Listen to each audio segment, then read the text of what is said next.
What up? Back again for another episode of the Too Tall Sports podcast. Today, my guest is Scott Hairston. He's a 10-year big leaguer, has a great story, comes from an incredible baseball family, which we talk about on the episode. I think you're going to really like listening to what he has to say about his career and some of his stops that he made during his baseball career. So once again, Too Tall Sports podcast. You can find me on social media at Too Tall Sports podcast. You can find me on Apple Podcast. You can find me on Spotify, YouTube, everywhere, iHeartRadio, Podchaser, wherever you get your podcasts. Please subscribe, rate, and review. Definitely need that. And share with your friends and family if you could. I think if anybody's into sports and they want to hear the insides and outs of baseball and sports in general, the stuff you're not going to see on TV, that's kind of what this podcast is all about. So, Too Tall Sports Podcast, thank you as always. And here's my episode with Scott Hairston.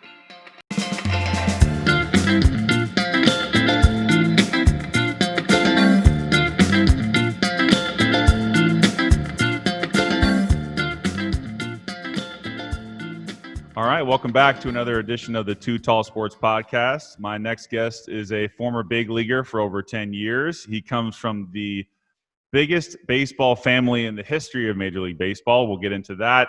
And he spent time with Arizona, San Diego, Chicago, and a few other organizations as well. And he also went for the cycle back in 2012, so I want to talk to him about that. But his new venture is with Scout and Cellar, which is a clean crafted wine business, and we'll definitely cover that toward the end. But I want to get through his career first. So my guest today is Scott Hairston. How you doing, Scott? Doing very well. Yeah, glad to be on your show, Brett. Yeah, thank you. I appreciate it. I know it was last minute, and no, I appreciate it, and happy to have you on. Thank you. Yeah. So as I mentioned, your family has the record for most big leaguers from one family. I mean, it's hard enough to get one big leaguer from a family, but you guys have five. So you have you, your brother, Jerry Harrison Jr., your dad, and you have your uncle, and I believe your grandfather. Is that correct? That's correct. Yep. Okay. So what was it like growing up in a family like that? Were you almost expected to be in the big leagues? Yeah, actually, I mean, I wouldn't say expected, but it was a goal of all of our. I mean, that was our dream.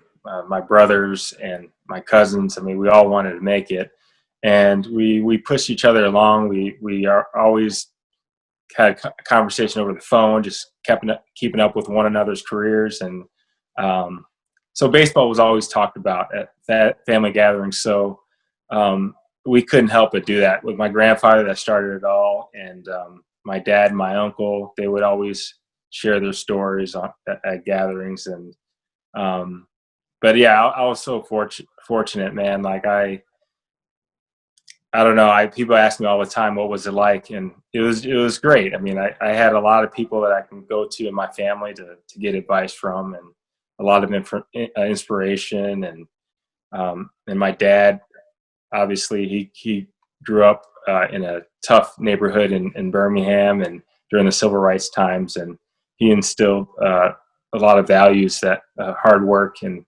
respect and treat people the way you want to be treated and things like that. So I wanted to make him proud, and I guess one of the ways was making it to the big league. So. Oh, you definitely, I'm sure you did that and more. Just for reference, the only two other families that come close are the Boone family and the Bell family. They each had four, but you guys had five. So very impressive. Now, I know baseball obviously ran in the family, but were you playing other sports as a kid, or was it just baseball all the time and you're going to, make your career with that, hopefully? Yeah, I played basketball and I played football for a year. Basketball, I love the game. I grew up in Illinois, so we watched Michael Jordan and Scottie Pippen, the dynasty, the Bulls dynasty. So basketball was huge where I grew up, and I loved it. We played in the front yard all the time, in the driveway. And Jerry, my older brother, he was really big into basketball, so we would go out and play one-on-one sometimes. And but yeah, basketball was huge. Football, I really enjoyed football, but as I got older, it's a pretty rough sport. So yeah. I figured it'd probably be best that I wouldn't play that sport anymore, because baseball was my love, and I didn't want to have a serious injury, right. like a knee injury or a neck injury that would prevent me from playing baseball. Right. So you grew up in Illinois, but you actually, and your brother ended up he went to high school and college in Illinois, but you actually went to high school in Tucson, Arizona, right? 1 year. Yeah, my senior 1 year. year. We Okay. moved out there in December of 1999 Okay. or 98. Excuse me. And the Yeah, my school senior you year. okay, so I went to University of Arizona for a couple years, and I had played with a couple dudes that went to the high school you went to, Canyon del Oro. I didn't realize how Oh, much talent came through there. oh yeah, Yeah. yeah. We had tons of talent. I Yeah. mean, it's still not talked about much around baseball, but Yeah. yeah, I think we had 6 players from the class of from 97 to 2000, I think, that made it to the big leagues. Right. And Which, one I of mean, them. that's a huge feat there. Oh yeah, I think you had who? You had Shelly Duncan. Obviously, his brother went there too, and Ian Mhm. Kinsler. I saw you got to play with as well. Right? And yeah, and Brian Anderson Oh, and that's right. BA was there too. So yeah, it was good times. I mean, we were fortunate enough to be around each other. Again, we wanted the same things. We wanted to get number one, like a full ride to a university D1 scholarship, and then eventually take that into playing the big leagues. So again, it was a situation where we just pulled for one another and just really worked hard to get to where we needed to be. Did you think you were going to go to a 4-year or even get drafted out of high school, or were you going to? I think you went the junior college route. I Did you did. always know you were going to do that?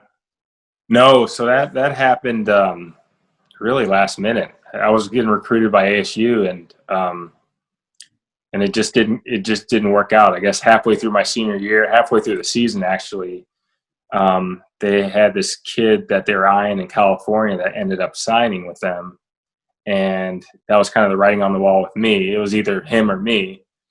And then so U of A was somewhat of an option. And then at that time, by the time my senior year was pretty much close to being finished, they already had their roster set up for the next year. And then I started to look at JUCOs in the area, and Central was one of the teams that came out and saw me playing my senior year that kept tabs on me. And so I went out for a visit, and that happened. I mean, within a weekend. I mean, I was signed there, and I signed really late. I think probably 2 weeks before school started, I signed. Okay. Wow. So yeah, Yeah. almost kind of things just fell into place there, and you end up playing, and you actually end up going in the third round to the Diamondbacks in 2001. What do you remember about the draft process? And they ended up winning the World Series later that year. So were you Yeah. excited to go to that type of organization? I was. I mean, so I moved out here my senior year, and I went to a few games out at what was Bank One Ballpark. Now it's The Chase Bob. Field, but Yeah. the Bob, yeah. So I went to a few games there, and like one my senior year, and then in college, I think I went to maybe 2 or 3. And I thought, man, this is a cool stadium, and it'd kind of be cool since my family's out here now to play for the Diamondbacks one day. And so, and my girlfriend at the time, which is my wife now, her parents had season tickets for the Diamondbacks, Oh, and cool. so yeah, I was like, man, that'd be kind of cool to get drafted by the D-backs and then play here, and I wouldn't have to move away from my family. So that was awesome. And then draft day came, and I was at my parents' house, and it was just very. I mean, I was so anxious. I didn't even sleep that night, I don't think. Oh, for sure. And I'm sure you remember that, but Yeah. it's just so exciting. My parents were in the room with me when I got drafted. I got the phone call, and I still have that picture. My sister was able to run and get a camera and took a picture of my parents and I right after I was drafted, sitting by the computer. So that was a good experience. Yeah, I still have that picture up in my kitchen. That's pretty awesome. Yeah, I'm sure. And as being you were the last of your family to get drafted, I'm sure it was pretty cool. Your brother had already been, drafted and everything. So it had to be a big moment for your family that, all of you guys were there. Yeah, it was. Yeah. So being that you were around baseball a lot, especially at a high level, was it a big adjustment for you playing in the minors, or was it kind of like, business as usual? I've been around the game long enough. It's not a huge adjustment for me. It was. I mean, I kind of knew what to expect. I talked to Jerry, and I guess went out and visited him with my dad when he was a rookie ball. So I kind of got the gist of rookie ball, but I didn't get like the gist of like the traveling and Right. bus trips and things Yeah. like that. Staying in small towns, and yeah, it's one of those things where I would say easy to explain, but the people that you're explaining it to, it'd be hard for them to really understand, because nothing can compare you to being away from home, like really away from home. I mean, it's different like when you're in college and you have some of your friends there and you get to come home during the holidays and stuff like that. But when you're out in the minor leagues, you're out on your own. This is the job that you have is to play baseball. That's a whole different, I guess, thing to get used to. So I would say probably during my A-ball year, that's when I really started to get in the groove and get used to life as a baseball player instead of life as a student baseball player. Okay. And as far as like playing in the minors, I ask a lot of guys this: when did you really feel like, okay, is it like maybe a double A or triple A or however? Where did you really feel like now I'm really playing against guys that have a chance to go to the big leagues? I would say double A. Yeah. Man, that year in 2003, we had so many guys that ended up having good big league careers. I mean, these guys were throwing mid to upper 90s and just had some electric stuff. And breaking balls were a lot better than they were in A-ball. And guys that have got called up and then got sent down back to double A. So it was kind of like back then, it could be different now, but back then there was a lot of the main prospects were in double A. Triple A was kind of like the stop where, yeah, there's some former big leaguers there that they're just really are trying to make their way back. But double A was like the prospect league. Right.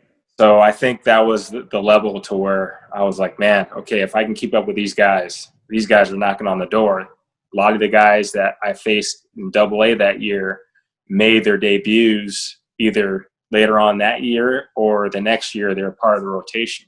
Right. In the big league team. So, yeah. Yeah, I felt the same thing. Huge adjustment, double A. You really get the sense like, all right, these guys, and I was a pitcher, so from a hitting perspective, you guys like had a plan at the plate. You had an approach. You know, you knew what you were looking for. You had your protecting the strike zone, all that stuff. So you could definitely see once you get to that level, this is the real deal. For sure. Yeah. Yeah. It was a fun year. It was just kind of like, okay, this is it. This is the next step could be the big leagues. Right. So let's get it done. Right. And you did make your debut in 2004 when you were a rookie for the Diamondbacks. What do you remember about your first year in the big leagues and kind of the guys you were around, and just now you've made it, you know, how did you experience that? Well, I mean, it was fun being in the big leagues, but my first year we lost 111 games. So it was tough in a sense that when we went to the ballpark, we had to grind for every win. I mean, wins didn't come easy. And when you're a young team, a lot of our veterans got hurt that year. And so I would say probably half our lineup was started in AAA that year. Okay. And so we had a lot of pressure from the media and the coaching staff.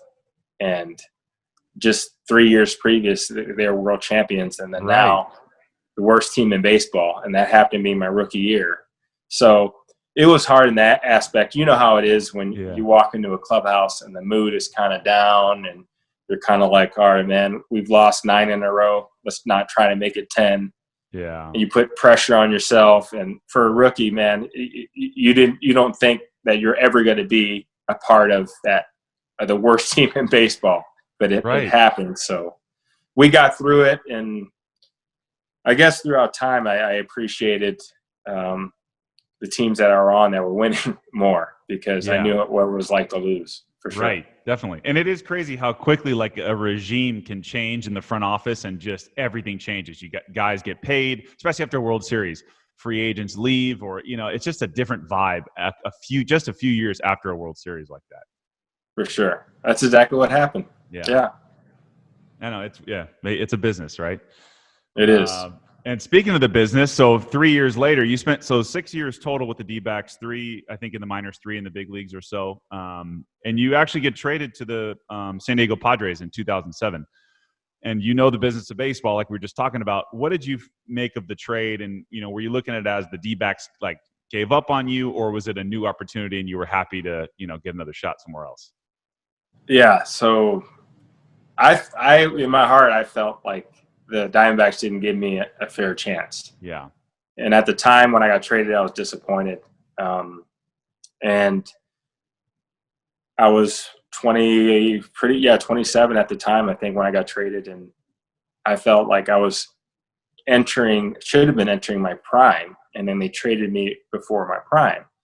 And it didn't really set well with me because, again, it was like unfinished business.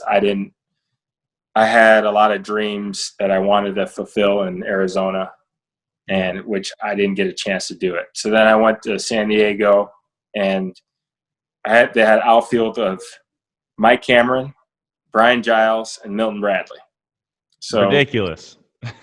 Right.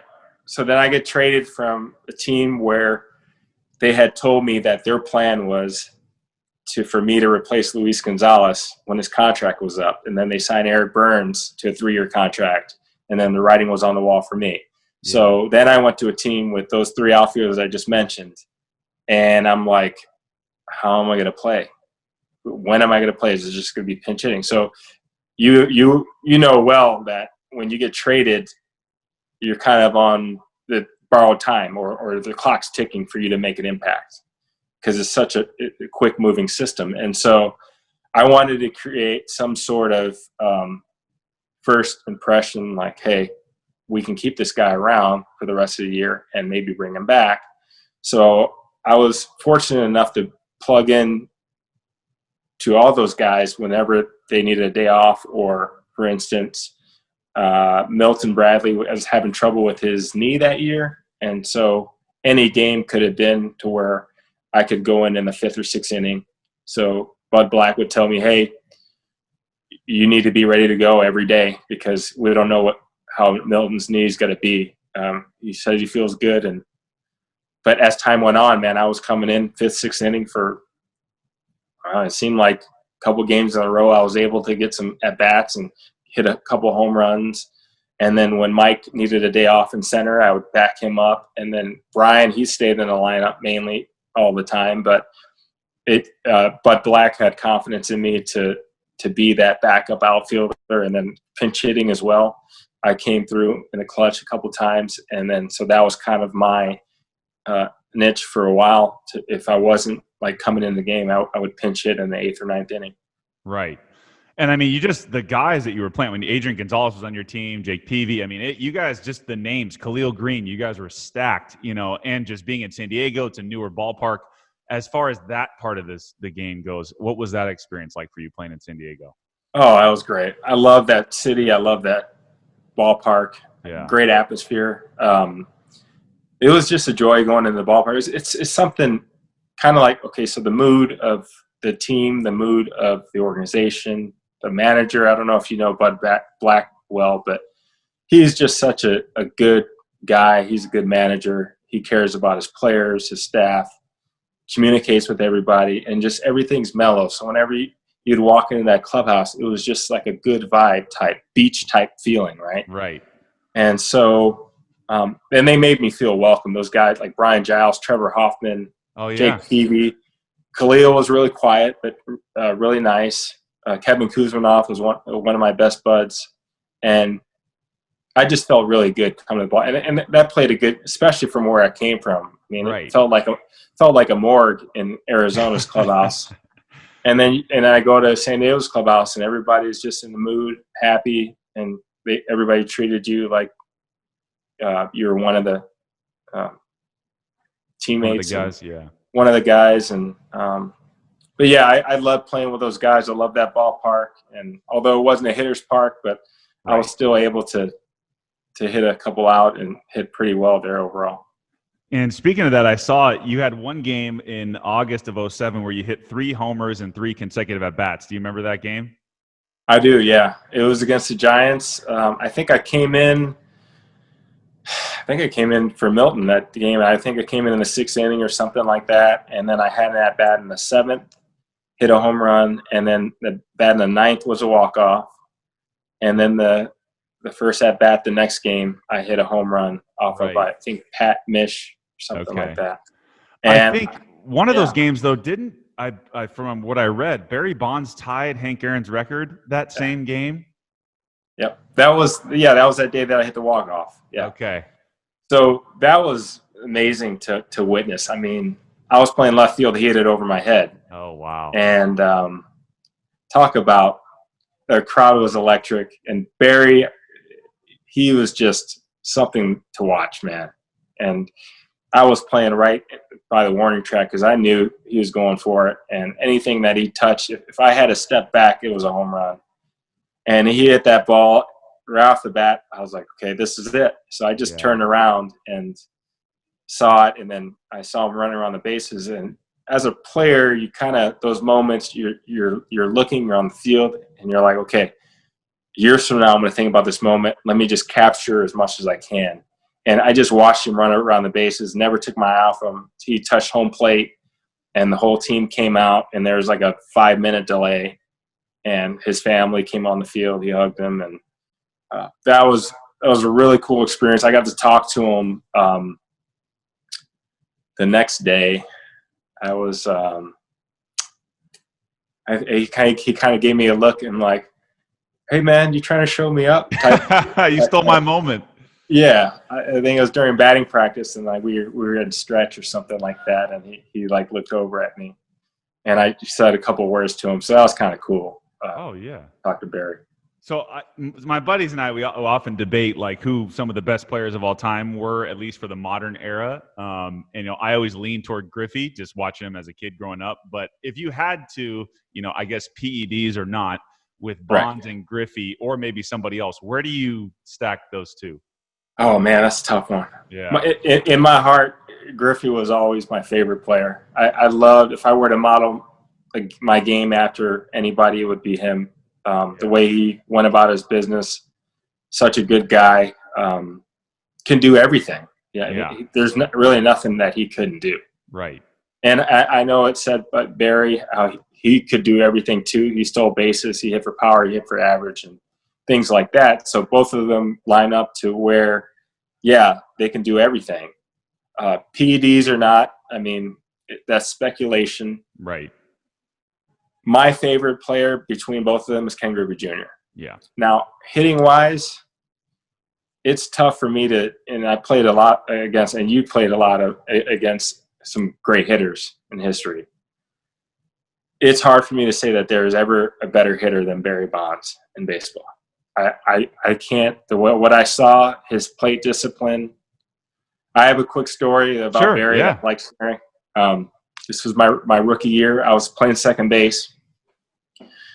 I was playing short right field. We had a shift on. So first 3 at-bats, we intentionally walk him. And the last time we walked him, I think we loaded the bases to walk him, right? There's a runner first and second, we still walk him.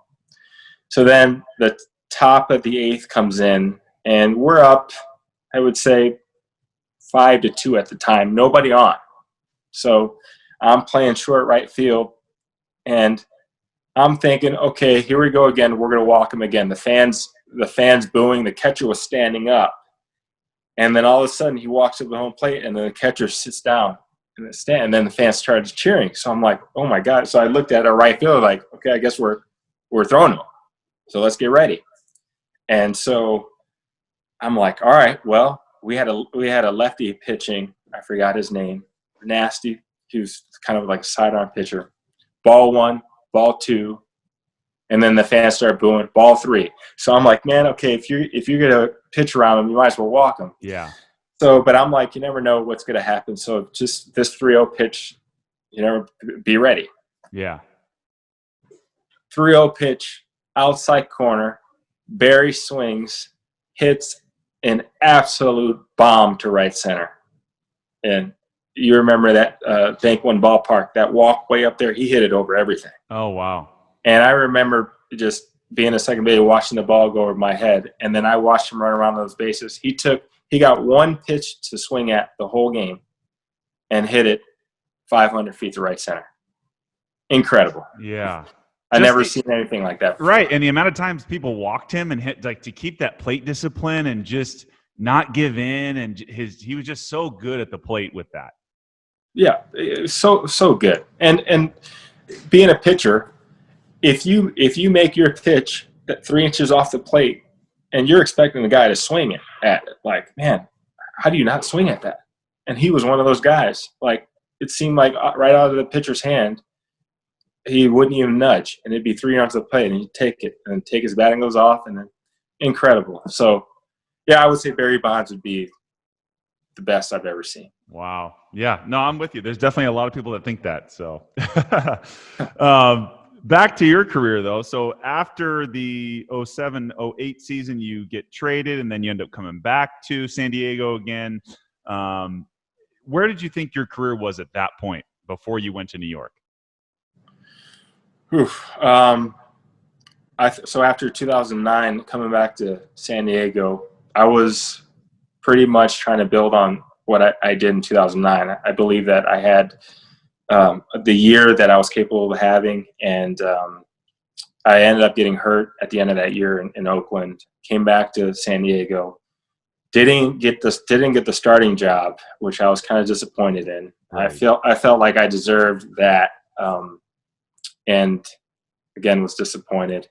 And so that year was kind of an up and down year. I didn't do well. I had probably arguably my worst year of my career that year, which was tough. So after that year, I became a free agent, and I was fortunate enough for the Mets to give me an opportunity, sign me there. So I'm excited to get another opportunity and to experience baseball in New York.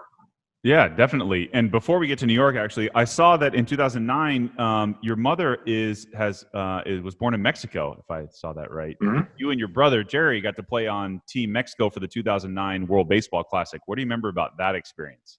Yeah, it was a lot of fun. I mean, playing with my brother, my mom, I remember talking to her on the phone, and she was so happy. She was telling me all the people that she talked to from her hometown, like her family, and because they all knew that it was like big press down there. And she went and like got a jersey made, and just was so happy. She saw our I think we played against the Diamondbacks and against the Rockies during spring training to warm up.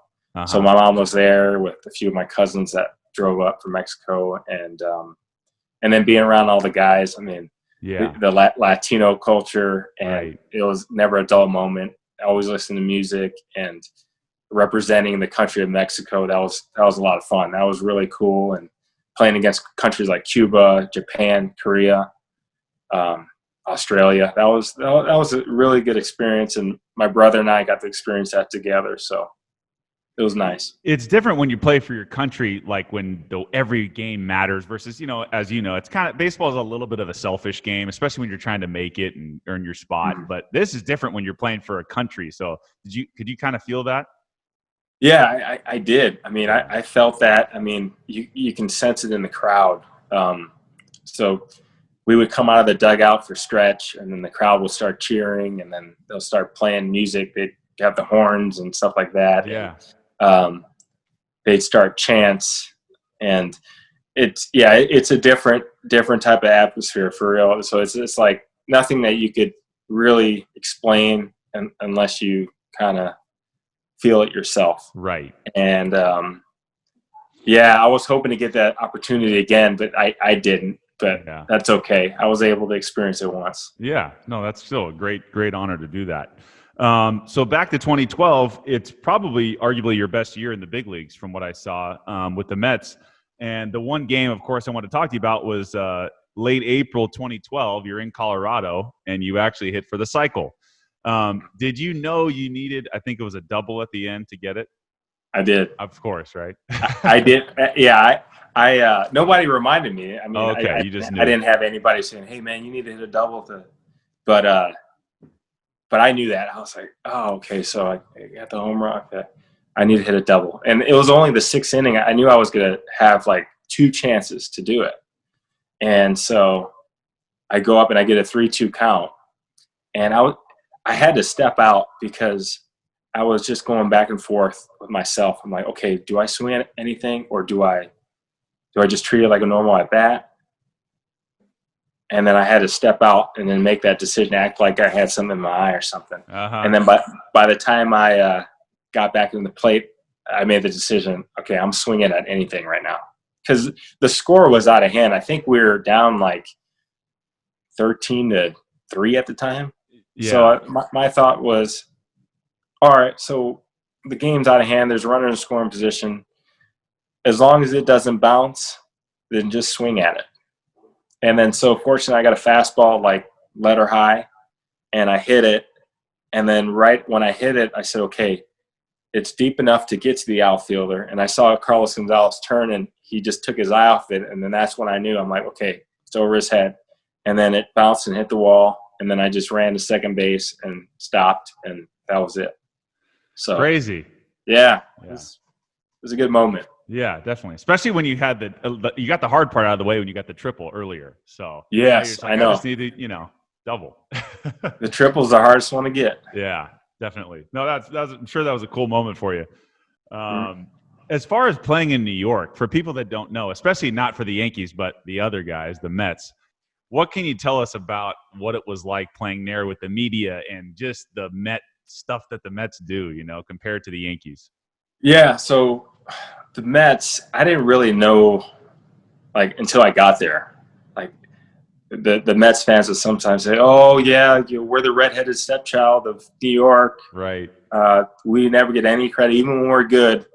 They would always say, "Oh, next year's team might be worse," or whatever the case may be. So there's always that like animosity and things like that. So I'm like, okay, let me figure this thing out. So being in New York and experiencing that, I think it was very different because the media is just so, I mean, I guess they know their stuff, to give them credit. They know where you've been. They know your stats the last several days. And they know what questions to ask you to get that information out of you. So they're very articulate with their questions. And the fans are very into baseball. They read the papers. They know what's going on. And baseball education is pretty high in New York. But on the flip side of that, I appreciated their passion for baseball. I appreciated their knowledge of baseball. And, I mean, hey, when things are going great, they'll love you. When things aren't going that good, I mean, they'll let you know. Yeah. And they'll let you know your own fans. Sometimes I had to turn around and be like, is this guy wearing a Mets jersey? Or, oh, yeah, he's wearing a Mets jersey. Wow, Right. okay. You would think that it was another team's fans. But no, overall, I had a great experience. I think, again, 2012 was probably my best year in the big leagues. And I was hoping to come back there again for another year, but just didn't work out. Yeah. No, I hear you. But you got to go to another cool place, which was playing for the Cubs in Chicago. I mean, another great market to play in. Also very knowledgeable fans, and they care and they show up, even at that time when they were still, I don't know how well you guys did that year, but you got some guys on the team. So what do you remember about playing in Chicago? Yeah. So playing at Wrigley Field, it's a ballpark. I mean, history and ballpark I grew up going to every now and then. And obviously I saw a lot more White Sox games, but fans were loyal fans. I mean, they really, really care in their hearts about how the team does. I mean, right. I had a lot of friends that are diehard Cubs fans. And it was nice when we were playing pretty good and we had some fans that fill up and the atmosphere. There's beer flying around in the stands, and I had some really cool teammates: Alfonso Soriano, Starlin Castro, Anthony Rizzo, players like that, and it was really, really nice. It's just, again, it's a historic part. I was really happy to wear the jersey, and playing in the same city where I grew up in was really cool, and being able to see some of my high school friends I hadn't seen in a while. That was nice. Yeah, definitely. And you got to play, I think spent some time with the Nationals and then briefly with the White Sox. So you grew up actually more of a White Sox fan, you said? I did, yeah. My dad played for the Sox, yep. Oh, that's right. I played for him briefly in spring training. I didn't make it out of spring training. I got released that year, so. Okay. Yeah. So once after the last couple years of your career, before you got into what you're doing currently, what was the transition like for you out of baseball? Did you have any other interests? Did you know what you wanted to do after, or were you just kind of seeing where your life was going to take you? Yeah, so I wanted to coach in the minor leagues, but I didn't want to do it right away, because after you're done playing, and you don't want to go back to traveling and being part of that life again. So I talked with my wife, and we just basically came to the conclusion, like, yeah, it'd be better if you stuck around home for a few years at least. So I told the White Sox, I said, hey, I'd be interested to coach or manage a team out in Arizona. If you guys would have me, let me know if there's ever a situation where that could happen. But they called me, and this was after 2016. This was about a month after I got released. They offered me the rookie ball managing job in Great Falls, Montana, and so I declined because I told the Express, I said, hey, I have two boys at home, and I missed a lot of time with them while I was playing. I'd really like to stay at home. Hopefully you understand. They tried to convince me it was just rookie ball. I'd only be gone for 3.5 months, but I said, well, hey, if something opens up next year, call me back. I never got the call back, and I put my name out there to other teams, and nothing has never really I've never gotten an offer to manage or coach, but that's okay. I've been given lessons here to a couple of the kids that I've been teaching for a while now, and help coach my son Dallas's team. He's 13, and so I'm still active in the community, giving lessons, and work with a few high school kids, work with a few junior high kids.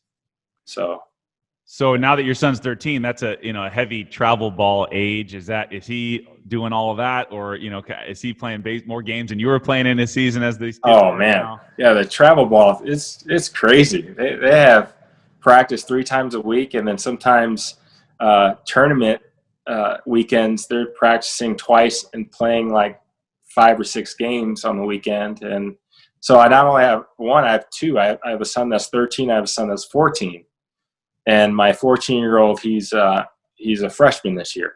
Right. So now I'm going to experience high school baseball for the first time, which is crazy to think about. But yeah, they're busy. They're doing online school, and they're getting back into baseball. We took a break during COVID, and when it first came out, and they just gotten back into it like 3 weeks ago. It's probably good that they got a break, because you just see some of these kids just get burnt out so easily, and kids are getting Tommy John younger that are pitchers because they're playing so many games. What are your thoughts on kind of how should parents hold their kids back a little bit, or just play them as much as possible? Yeah, I agree with holding them back a little bit. Because the kids, I mean, especially when they're growing a lot, and it's just really hard on their bodies. I think kids, they can't really gauge the type of schedule they should have, the volume that they should have. They're kids. They just feel like they should be out there all the time. But we as parents need to understand, like, hey, there's a time to go out and play. There's a time to just come back and relax and decompress and heal. Yeah. And I'm a firm believer that a kid should have 3 months out of the year to where they're not, at least if they're baseball players, they're not playing baseball. Now, if they want to go and play basketball, that's fine. Because in basketball, you're using different muscles. You're not actually throwing anything. And so I would never recommend football as a sport, but like basketball is a good sport for a kid to be a part of, because again, you're using your coordination in different ways, and I think you would complement the baseball players. But yeah, I promote playing multiple sports. One sport I don't agree with. I think the kid is a kid only one time, and for them to experience multiple sports growing up is the way to go. Yeah, I totally agree with you. And I was similar to you. So I wanted to play as many as I could until I had to really make a choice, So yeah. I agree with that. Last thing on baseball, just general questions. Who did you who was the like pitcher or two that you remember just had your number, and then who are some of the pitchers that maybe you always dominated and they were good? Do you have those kind of memories? I do. Yeah, So Bronson Arroyo, with a the fellow funky tall leg kick. pitcher. Yeah. Yeah. Man, he was nasty. I just could not.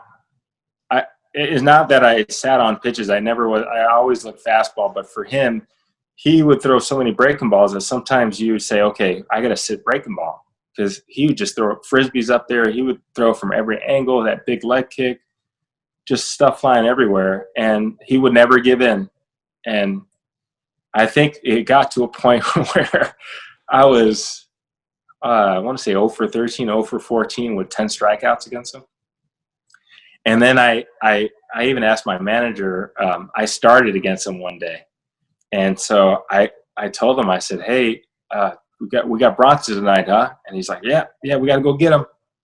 And I was like, oh, you didn't bat me third? And he kind of gave me this look.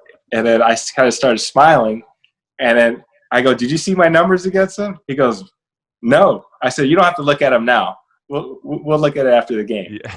And so I ended up like falling on my face that game. But later on, I got to face him in 2012. And fortunate enough, I was able to hit a home run off of him. I got one hit off of him. There you go. And I was like, okay, good. I got him. I got him off the list. And he still has my number, though. But, oh well. It's amazing how that goes, where it just like, even when I was pitching, like some guys they just pick up your ball well. Like you just can't help it. Whatever you throw, it's just getting hit, So yeah, no, for sure. Crazy. Yeah. So I want to move into what you're doing now, and you're working with a company called Scout and Cellar, and that cellar is in wine cellar. And they make clean crafted wine. That's their claim to fame now. But I kind of was hoping you could explain kind of how you got into it and what drew you to what they do in the wine business.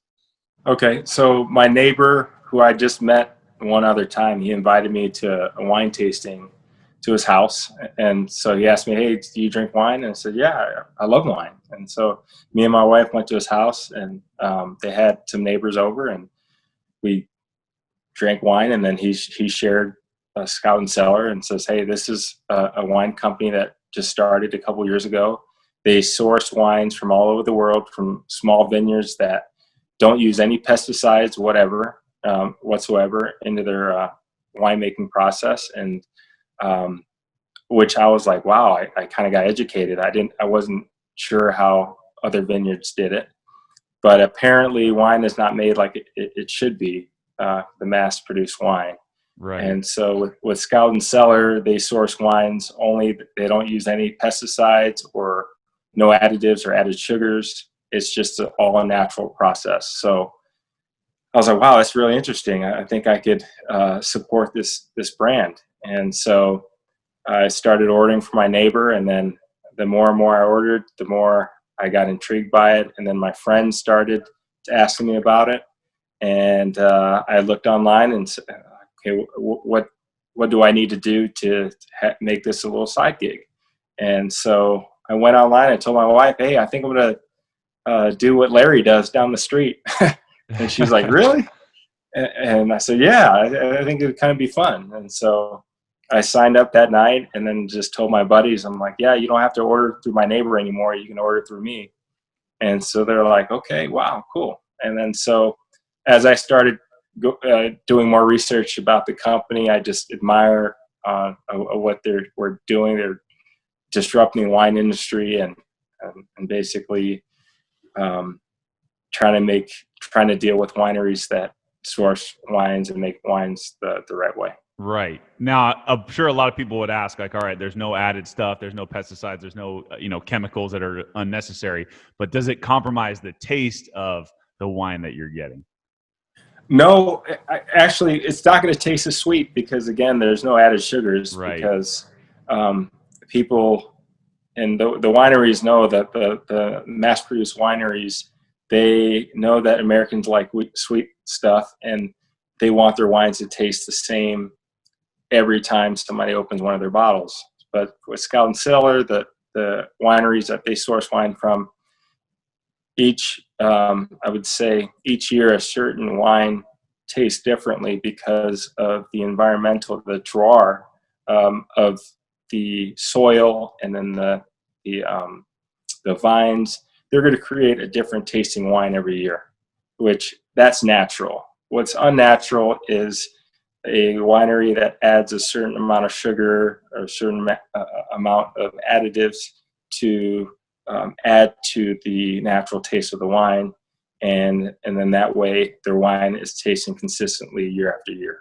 So yeah, I was very intrigued by it. I learned about the fermentation process, and just kind of educating myself on how wines is made. And I wouldn't consider myself a wine nerd or wine geek or anything like that, but I just really enjoy drinking in it, and I feel great drinking it. There's no side effects that I've experienced like I did in the past, so just good. That is a big thing with wine. Is some people get pretty bad hangovers. I'm sure I've gotten a few of them. Yeah, just from all the stuff that's in there. Exactly.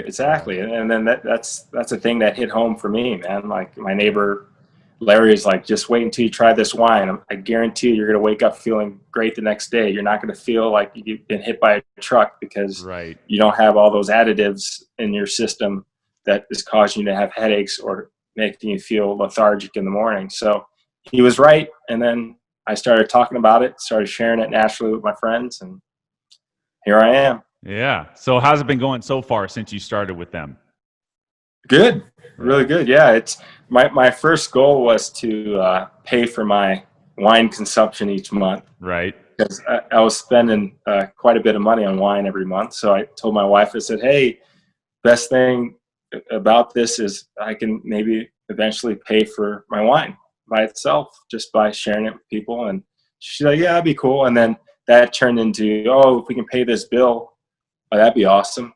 And then now it's just kind of like, okay, I can make this a career now. So it's kind of like snowballed pretty quick. So yeah, that's awesome. You found another passion. So if somebody wants to order, how do they do it? Where do they go? Do we go through you? What's kind of all the information on that? Yeah, so it's scoutandcellar.com / my name, Scott Hairston.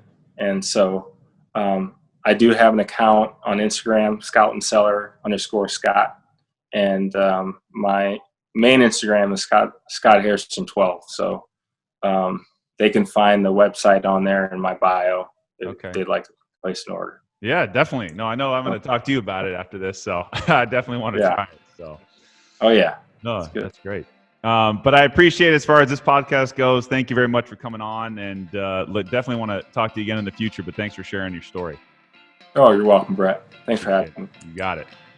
My thanks to Scott Hairston. What a great episode that was. Awesome, man. Just the insight from a big league veteran like that, and just the family in general and the whole story. So hope you guys enjoyed that. If you would like to reach out to Scott personally, you can, about Scout and Cellar, to go through his wine selections on the company's website. You can order through him. If you want to reach out to me, you totally can, at Two Tall Sports Podcast.